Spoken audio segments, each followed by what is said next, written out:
2024 թվականին տեղի ունեցել զոհերով կամ վիրավորներով 4314 ճանապարհատրանսպորտային պատահար, որի հետևանքով զոհվել է 333 մարդ, վիրավորվել 6116։ Մենք այս վիճակագրությանը դեռ կանդրադառնանք,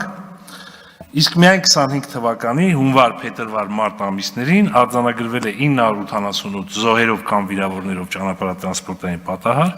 արդյունքում 60 զոհ և 1391 վիրավոր։ Այսինքն, եթե շատ կոպիտ վիճակագրություն ներկայացնենք, ապա կստացվի, որ